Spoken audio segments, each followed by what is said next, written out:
The sun god Ra greets the fertile valley, warming the banks, teeming with life. The day's catch is well underway, using the same techniques as their pharaonic ancestors.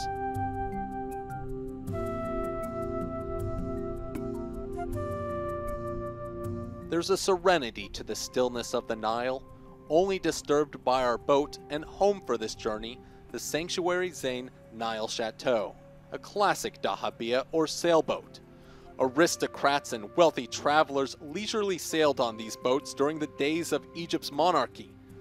But in this world of timetables and unreliable wind, the sails remain furled and a tugboat takes over.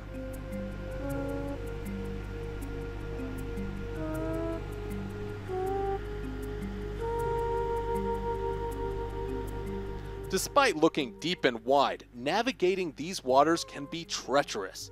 Forget your map and GPS, we have Captain Ahmed Ali Khalil. Born on the Nile, he's sailed these waters for well over half a century.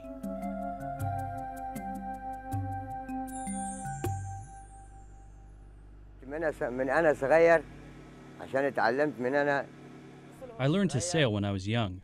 The craft is all in my head. Even when I sail at night, I know the directions, whether right or left. This is the lesson of life.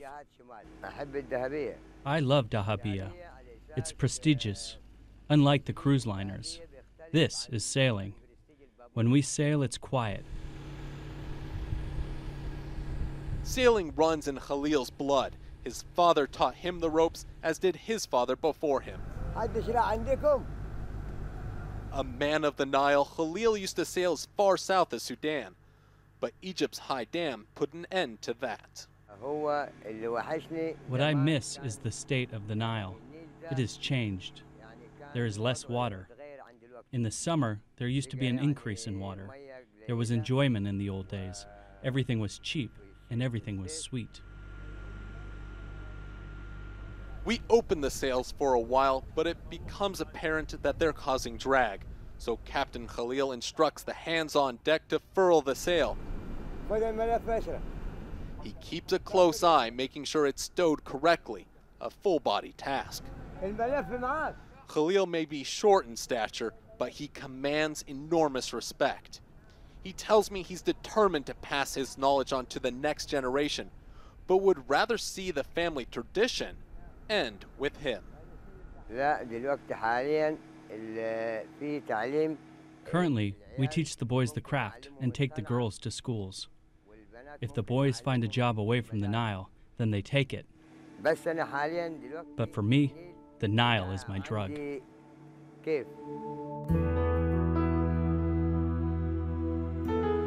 Khalil finds freedom in these waters. The Nile is our moral compass. It's the blessing. It's life. You enjoy the Nile. It has a sweet smell.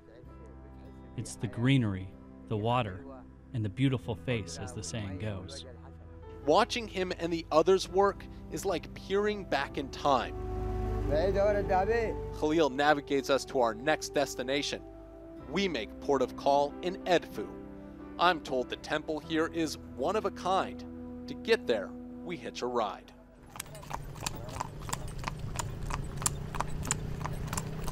I meet my driver, Hassan, and his faithful steed, King. They take me through the streets of Edfu. He even gives me a turn at the reins. Well, kind of.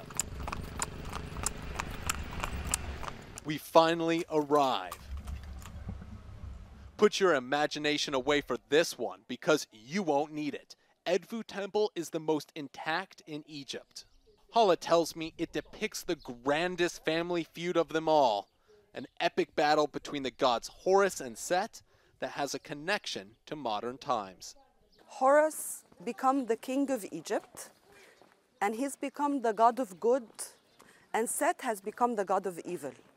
And Set is nothing more than Satan in English and Shaitan in Arabic.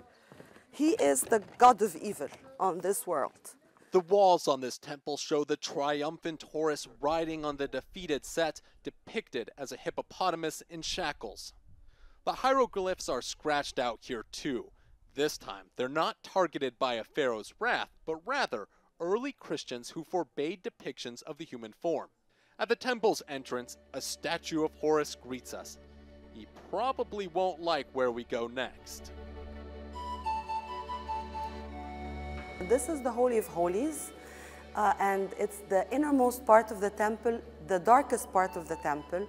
This is where the statue of the god to whom the temple is dedicated exists. And who would go back here? The highest of the priests. In most of the times, it used to be the king. Your average person caught here would have been hauled off to jail. But Hala tells me these god kings weren't too different from men today. This is a pedestal, and it had the sacred boat of the king. You can think of it as his Cadillac. The Nile River was like their highway, and they excelled in making boats that took them up and down the river. Makes sense, boys and their toys. Temples like this not only served as a place of worship, but also administration and learning. This is the library of the temple, because the temple was not just a place of worship, but also a place of learning. They taught them astronomy, astrology, physics, mathematics. This is the hieroglyphic symbol for the library, which is a scroll of papyrus and two inquiries, one black and one red. What is the connection between this library and the Great Library of Alexandria?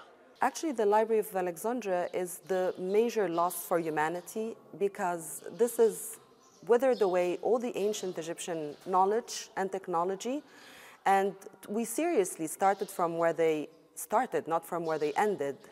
Hadn't had this burning happened, the whole history of Egypt would have been written differently, because today the West regards the Greek philosophy and the Greek scholars as the oldest, when actually the Greek scholars and philosophers got their knowledge from the Library of Alexandria. They were taught in the Library of Alexandria. A moment in time so pivotal, it had earth-changing consequences. It also highlights the importance of knowledge. Could it have saved the Egyptian civilization from conquest? Would these temples still be in use? I ponder this as we return to our boat to continue south. Next stop on our journey, Aswan, where we'll get a lesson in history through music.